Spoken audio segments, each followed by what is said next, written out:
Chicken பார்த்தீங்கன்னா ஒரு 20 kilo அளவுக்கு சிக்கன் நம்ம போடுறாங்க. இந்த அரிசி பிள்ளை பார்த்தீங்கன்னா 10 படி அளவுக்கு அரிசி இருந்துச்சு. அப்போ வந்து படிக்கு வந்து 1.25 படி வைக்கணும். 1.25 படினா எவ்வளோங்க?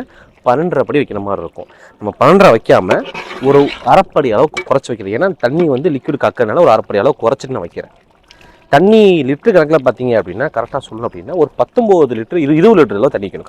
கரெக்டாக 20 லிட்டர் தண்ணி வச்சுக்கணும், கரெக்டாக இருக்கும்.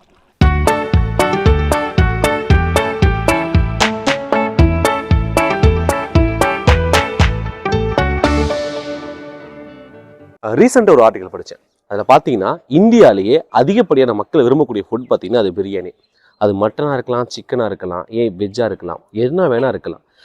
திண்டுக்கல் பிரியாணி மட்டும் கிடையாதுங்க. சென்னை ஸ்டைல் பிரியாணி, கீரனூர் பிரியாணி, ஆம்பூர் பிரியாணி, நமக்கு தமிழ்நாடு தெரிஞ்சு இவ்வளோ ஃபேமஸான பிரியாணி இருக்குது. காயல்பட்டினம் பிரியாணி, இதை தவிர்த்து ஹைதராபாத்தி பிரியாணி, இன்னும் நிறைய வெரைட்டிஸ் இருக்குது. ஸோ இன்றைக்கி நம்ம இந்த வீடியோ என்ன பார்க்க போகிறோம் அப்படின்னா, சென்னை ஸ்டைல் பாஸ்மதி அரிசியை வச்சு திண்டுக்கல் ஸ்டைல் பாஸ்மதி பிரியாணி பண்ண போகிறோம். கல்யாண வீட்டுக்காக லைட்டாக மட்டும் போடுங்க. கல்யாண வீட்டு பாஸ்மதி பிரியாணி பண்ண போகிறோம். இவங்க யாருக்குன்னு பார்த்தீங்க அப்படின்னா, இப்போ நம்ம உத்தமபாளையத்தில் இருக்கோம். நேற்று வந்து நம்ம ஆல்ரெடி மேரேஜுக்கு சீரக சம்பா பிரியாணி முடிச்சிட்டோம். அவங்களுக்கு ரிசப்ஷனுக்கு ஒரு 150 பேர் சாப்பிட்ற அளவுக்கான பாஸ்மதி பிரியாணி கேட்டாங்க. ஒரு 15 கிலோ அளவு மட்டும் பண்ண போகிறோம். ஏன்னா பாஸ்மதி பிரியாணி 1 கிலோக்கு 10 பேர் தாராளமாக சாப்பிடலாம். அவுட் நல்லா கிடைக்கும். ஸோ அதை நம்ம இன்றைக்கி பார்க்கலாம். நீங்கள் பார்த்துட்டு இருக்க திண்டுக்கல் ஜாஃபர் பிரியாணி, நான் உங்கள் ஃப்ரெண்ட் யாசின். நம்ம வந்து இங்கே உத்தமபாளையத்தில் இருக்குங்க. உத்தமபாளையத்தில் 2 ஐட்டம் பண்ணிகிட்டு இருக்கோம். ஒன்று வந்து பார்த்தீங்கன்னா மெயின் ஐட்டம் சொல்கிறேன், அதாவது புதுசு புளி கத்திரிக்காய், சென்னை ஸ்டைல் புளிக்கட்டா, அதே மாதிரி பாஸ்மதி அரிசியை யூஸ் பண்ணி திண்டுக்கல் ஸ்டைல் பிரியாணி பாஸ்மதி பிரியாணி பண்ண போகிறோம். சிக்கன் பிரியாணி அதுதான் முக்கியம், அது பண்ண போகிறோம். ஸோ கிட்டத்தட்ட திண்டுக்கல் ஸ்டைல் ஃபாலோ பண்ணுறோமோ அதே மாதிரி தான் இருக்கும். கொஞ்சம் மட்டும் ஆல்ட்ரேஷன் இருக்கும். என்னென்னு நான் சொல்லிடுறேன். இஞ்சி பார்த்தீங்கன்னா நம்ம இங்கே ஒரு 15 கிலோ அளவுக்கான பாஸ்மதி அரிசி பண்ணுறதுனால 1.5 கிலோ அளவுக்கான இஞ்சி, 1.25 ஒரு 1/4 கிலோ எக்ஸ்ட்ரா 1.25 அளவுக்கான பூண்டு, சின்ன வெங்காயம் பார்த்தீங்க அப்படின்னா ஒரு 2.25 அளவுக்கு தான். ஏன்னா இங்கே சின்ன வெங்காயம் வந்து நான் திண்டுக்கல் ஸ்டைலில் லைட்டாக அளவாக போடுறேன். இங்கே பாஸ்மதி பிரியாணிங்கிறதுனால பெரிய வெங்காயம் போட்டால் அதோட ஃப்ளேவர் நல்லாயிருக்கும். ஸோ அதனால் நார்மலாக போடுற மாதிரி 1 கிலோ பெரிய வெங்காயம் போடாமல் 2லேருந்து 2.5 கிலோ அளவுக்கான பெரிய வெங்காயம் போடுறோம். அதே மாதிரி சின்ன வெங்காய ரேசியை குறைச்சிடறோம். அவ்வளோதான். 3 கிலோ போட வேண்டிய இடத்துல 2.25 கிலோ 2 கிலோ அளவுக்கு தான் போட போகிறேன். 2 கிலோ அளவுக்கான சின்ன வெங்காயம். எந்த அளவுக்கு நம்ம பெரிய வெங்காயம் போடுறோமோ அதே அளவுக்கான தக்காளி இங்கே எடுக்கணும். 2 கிலோ பெரிய வெங்காயம் எடுத்துருக்கேன். 2 கிலோ அளவுக்கான தக்காளி, பச்சை மிளகா பார்த்தீங்கன்னா ஒரு 1/2 கிலோ பச்சை மிளகா எடுத்து வச்சிருக்கேன். தயிர் வந்து பார்த்தீங்கன்னா சிக்கன் சாஃப்டாக இருக்கிறதுக்காக, சில சமயம் பார்த்தீங்கன்னா சில சமயம் ஹார்டாக இருக்கும், பார்த்துருக்கீங்களா, சக்கடிக்கும்ல, அந்த மாதிரி சக்கடிக்காமல் இருக்கிறதுக்காக 1 கிலோ அளவு 1 லிட்டர் அளவுக்கான தயிர். இது கூட பார்த்தீங்க அப்படின்னா முந்திரி பருப்பு, நம்ம வந்து நம்முடைய ஃப்ளேவருக்காக முந்திரி பருப்பு நம்ம ஆட் பண்ணுறோம். இது கூட பார்த்தீங்கன்னா ஒரு கட்டு, அதாவது ஒரு 1/2 கிலோ அளவுக்கான மல்லித்தலை. நான் எல்லா மசாலா இங்கேயே போட்டுறேன். ஏன்னா வந்து கொஞ்சம் வெயில் ஆக்கிற மாதிரி இருக்கும். விறகடுப்பில் ஆக்கிறதுனால நம்ம எல்லா மசாலா இங்கேயே மொத்தமாக போட்டுட்டு கீழே கொண்டு போய் ஏற்ற போகிறாங்க. ஏன்னா இது வந்து சிக்கன் பிரியாணி, மட்டன் மாதிரி போட்டு வேக விட மாட்டோம். பாஸ்மதி பிரியாணி பண்ணோம். நம்ம நிறைய வீடியோவில் சொல்லியிருக்கோம். பாஸ்மதி பிரியாணிங்கிறது அந்த ஃப்ளேவர்னஸ் கம்மியாக இருக்கும், மனம் வராது. சீரக சம்பா அரிசினா மனமான அரிசி. ஸோ அதனால் அந்த மனத்தை இனிஷியலாக எடுத்து கொடுக்குறதுக்காகவே நம்ம என்ன பண்ணுறோம் அப்படின்னா, பட்டை ஏலக்காய் கிராம்பு எடுத்துங்க, லைட்டாக வதக்கிட்டு தான் நம்ம சேர்க்க போகிறோம். ஸோ வதக்கிறதுக்காக பார்த்தீங்கன்னா பட்டை வந்து ஒரு 25 கிராம், ஏலக்காய் வந்து 15, கிராம்பு வந்து ஒரு 5 கிராம் அளவுக்கு எடுத்துருக்கேன். அதே மாதிரி நம்ம பிரியாணிக்கு வந்து நம்ம திண்டுக்கல் பிரியாணிக்கு டேஸ்ட்டே வந்து பார்த்தீங்கன்னா இந்த பட்டை ஏலக்காய் கிராம்பு பவுடர் தான். இந்த பட்டை ஏலக்காய் கிராம்பு பவுடர் பார்த்தீங்க அப்படின்னா அதே அளவு தான். பட்டை பார்த்தீங்க அப்படின்னா நமக்கு என்ன செஞ்சுருக்கோம் அப்படின்னா 15 கிலோங்கிறதுனால ஒரு 125 கிராம், அதாவது மொத்தம் 150 கிராம் சொல்லியிருக்கேன். 150 கிராம் வந்து 25 கிராம் எடுத்திருக்கேன், அந்த கணக்கு சரிங்களா. பட்டை வந்து பார்த்தீங்கன்னா ஒரு 125 கிராம் அளவுக்கு, ஏலக்காய் பார்த்தீங்கன்னா ஒரு 55 கிராம் அளவுக்கான ஏலக்காய், கிராம்பு பார்த்தீங்கன்னா ஒரு 10 கிராம் 10லேருந்து 15 கிராம் அளவுக்கான கிராம்பு எடுத்து ஒவ்வொரு பொடி அரைச்சி வச்சிருக்கேன். ஃபுல்லாக போட்டுடலாம். நெய் பார்த்தீங்கன்னா ஒரு 2 கிலோ அளவுக்கு நம்ம ஊற்றிடலாம்.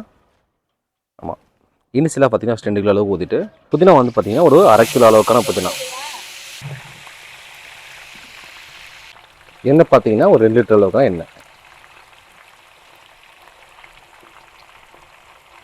மிளகாத்தூள் பார்த்தீங்கன்னா ஒரு 100 கிராம் அளவுக்கான மிளகாத்தூள். மசாலா போட்டு நல்லா முடிஞ்சிச்சு. மசாலா பார்த்தீங்கன்னா நல்லா வதங்கிடுச்சு. இங்கே பாருங்கள், நல்லா ப்ரௌனாக மாறிடுச்சு. பெரிய வெங்காயம் கொஞ்சம் நல்லா வந்து நல்லா ப்ரௌன் ஆகிடுச்சு. இப்போ வந்து மசாலா போட்டுடலாம். நம்ம எடுத்து வச்சிருந்த கூட எல்லா மசாலையும் மொத்தமாக இறக்கிடலாம்.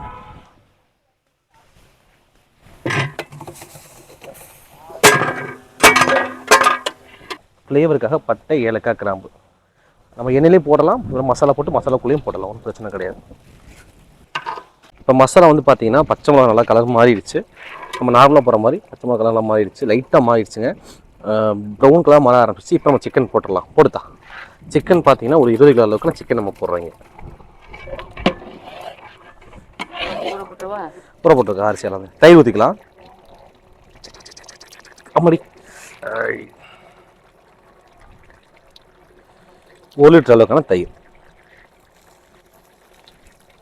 ஸோ லெமன் வந்து பார்த்தீங்கன்னா ஒரு 10 அளவுக்கு லெமன் சாறு ஊற்றிக்கலாம்.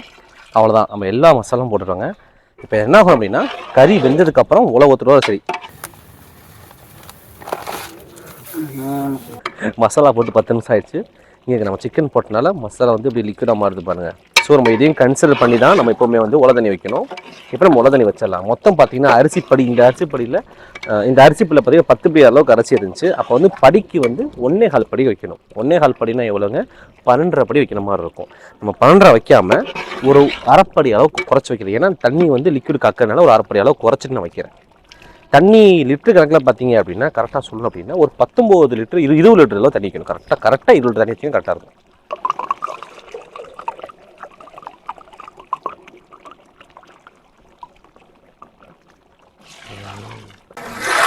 உலை நல்லா வந்துருச்சுங்க. இப்போ நம்ம அரிசியை போட்டுடலாம். மச்ச அரிசி ஏற்றுறோம் போடு. பாஸ்மதி பிரியாணி அரிசி பொறுத்த வரைக்கும் போட்டுட்டு எந்த அளவுக்கு மெதுவாக கிண்டுறோமோ அந்த அளவுக்கு நல்லது. இதிலையே இந்த தண்ணியிலேயே உப்பு காரமும் செக் பண்ணிடுவோம். நம்ம ரெகுலராக பண்ணுற மாதிரி உப்பு காரம் செக் பண்ணிவிட்டு அரிசியை வந்து ரொம்ப மெதுவாக கிண்டணுங்க. இப்போ வந்து உப்பு காரம் பார்த்துடலாம். மசாலா அப்படி கலக்கி விட்டுட்டு சென்டரில் எண்ணெய் இல்லாமல் எடுத்துப்போம்.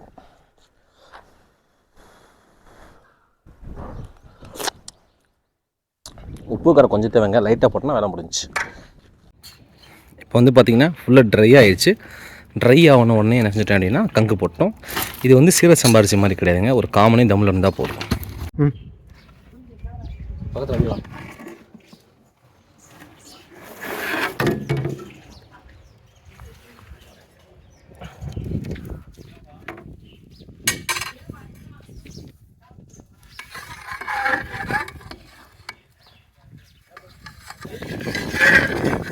நல்லா கட்டியாக சாப்பாடு புழுகு புழுகா